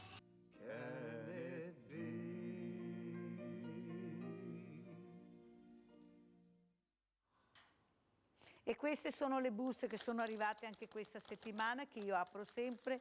Guardate, qui dentro ci sono 100 euro. Qui ce n'è un'altra, sono ancora sigillate. C'è anche un biglietto che io leggerò domani mattina. Qui dentro ci sono 50 euro, grazie. Qui ce n'è un'altra, Clara. Cara. E Clara ha portato i 30 euro. Ecco, questi sono gli aiuti. Vede colonnello Masi, che brava. Sono le persone che portano, che arrivano, che danno, che dicono andate avanti. Io so, Domenico, che vuoi dire qualcosa anche tu, perché c'è qualcuno da ringraziare, non lo faremo mai abbastanza. Sì, io sicuramente dimenticherò qualcuno, però quello che volevo dire è che, ripeto, quest'anno il Banco Alimentare ha fatto 30 anni. Nacque da un'intuizione di Don Luigi Giussani e del Cavalier Fossati, il patrono della Star, che insieme decisero così di partire insieme ad un gruppo di persone, e oggi il Banco Alimentare ha 21 sedi in tutta Italia. La giornata della colletta vede una collaborazione di tantissime realtà. E mi preme ringraziarle. È particolare il fatto che ci sia stato questo abbinamento, perché nel Banco Alimentare siamo riusciti anche ad avere una collaborazione che è incredibile, proprio per la ricchezza che ci porta. Prima di tutto degli alpini, che sono tanti proprio e ci danno una mano nei 160 supermercati della provincia di Treviso. Quest'anno abbiamo avuto anche l'aiuto dell'Esercito, che ci ha messo a disposizione anche un mezzo per cui c'è anche in alcune realtà, in alcune province ci sono state anche altre associazioni delle varie armi, l'Esercito, i Carabinieri, i bersaglieri. La solidarietà è contagiosa ed è interessante anche questa particolarità, perché colpisce anche non solo noi, ma chi ci incontra. Anche in realtà come queste rimangono colpite da come in qualche modo ci si coinvolge. E ringrazio anche le parrocchie, le scuole. Questa settimana all'Alberini ci sarà una raccolta di generi alimentari per il Banco Alimentare, grazie anche a tanti insegnanti che ci hanno sostenuti e permettono appunto anche ai loro ragazzi di partecipare a questa iniziativa. Ripeto, parrocchie, associazioni, movimenti, club come il Round Table, il Rotaract. E anche un grandissimo a tutti i volontari, indipendentemente dei banchi solidali e delle collette, ma a tutti i volontari che veramente sostengono questa società in assenza di qualcun altro che lo dovrebbe fare. Allora, colonnello Masi, cosa si porterà a Roma dopo questa serata? Sicuramente l'invito per lei... Dirà basta con la Mirella Tuzzato, basta. Assolutamente, è stato Grazie, un pomeriggio, una sera piacevolissima. Grazie. E sicuramente l'invito per lei per venire a trovarci in tutti i sagrari, Grazie. Lei sicuramente, ma le sue telecamere. Grazie. Quindi sin da ora chapeau, colonnello, chapeau. È invitata. E soprattutto il piacere di aver reso più conosciuta l'attività del commissariato. Se ce ne fosse bisogno, e come mi dice lei ce n'è bisogno, è importante che venga sempre più diffusa la nostra attività, che è da 100 anni che la facciamo, ma continuiamo a farla con dedizione, onore e piacere. E io ringrazio tantissimo il colonnello Maurizio Masi delle sue parole, di questa disponibilità che viene proprio sincera dal cuore per aiutare a dare sempre più informazione e soprattutto far partecipare anche voi da casa in questi sacrari dove potrete finalmente entrare, e noi entreremo con le nostre telecamere per ringraziare, e non finiremo mai, queste giovani vite, questi ignoti, questi militi ignoti che non ci sono più ma che noi ricorderemo ogni anno. Professor Beninato, e lei con quali parole ci vuole lasciare questa sera? Ma io il ringraziamento al colonnello è dovuto, perché ci ha dato veramente una forte mano a riconoscere dignitosamente questi nostri caduti, che finalmente trovano nella loro grande famiglia del Sacrario di Fagarella la loro collocazione definitiva. E poi volevo ringraziare tutto quello che viene fatto in provincia, Perché effettivamente è vero, la provincia di Treviso, il Veneto, è gente generosa. Io lo verifico tutti i giorni e quindi un plauso a questi. E poi devo dare un saluto a tutti i miei studenti, i miei alunni ed ex alunni, perché io ormai sono in pensione, ma continuo a mantenere i contatti dai più piccoli, che sono quelli della scuola primaria, a quelli che ormai sono all'università anche fuori. Un saluto a tutti. Ecco, io adesso passerei la parola al colonnello Carmelo Raccuia. Anche lei, colonnello, cosa si porterà a casa questa sera? Un bellissimo ricordo. Grazie. Ma l'unica cosa due cose mi hanno colpito. Si è visto pochissimo. Quando le bare sono uscite, le urne sono uscite dalla chiesa di Pero, Sì. un ragazzo ha carezzato una bara. Quello mi ha commosso. Ha visto? L'unico che ha fatto, un ragazzo giovane, Che ha è carezzato andato la a bara. E l'altro che mi ha colpito è il presepe, Ha visto? fatto in un luogo sacro. E lì volevo ricordare un episodio, la famosa tregua di Natale fra due eserciti contrapposti, è stato nel fronte francese, che quando un soldato tedesco ha intonato il canto di Natale, hanno depositato tutte le armi e si sono abbracciati. Questo è stato un episodio, ricollegandomi sempre al presepe. A quello La che ha pace, visto dal presepe. la pace. Io ringrazio anche giustamente i Fantic della sezione di Vicenza, col suo presidente Emanuele Bozzetto, che abbiamo fatto questa raccolta importante con le farmacie per i bambini. Ricordiamo anche questa coletta che è andata benissimo, grazie a questi Fanti di Vicenza che mi hanno aiutato in questa raccolta meravigliosa per aiutare i nostri bambini. Poi sapete che gli omogenizzati la Mirella non li dà solo ai bambini, li dà anche ai nostri anziani che purtroppo sono senza denti. Perciò pensate che mondo che gira attorno alla solidarietà veramente grande. Permettetemi di fare un ringraziamento anche al tenente colonnello Riccardo Labella, responsabile del Sacrario Cimagrappa e Fagarè, che anche questa figura mi ha aiutato molto per cercare di dare a voi queste immagini, questi ricordi molto importanti. Ringrazio tutti i miei ospiti e adesso passo la parola a questo suono meraviglioso che proprio ci fa sentire il Natale, che sono le baghe di Zazogna. Prego.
Grazie, grazie alla regia, grazie ai tecnici, grazie a tutti voi a casa e veramente con questa musica natalizia noi vi auguriamo una buona notte.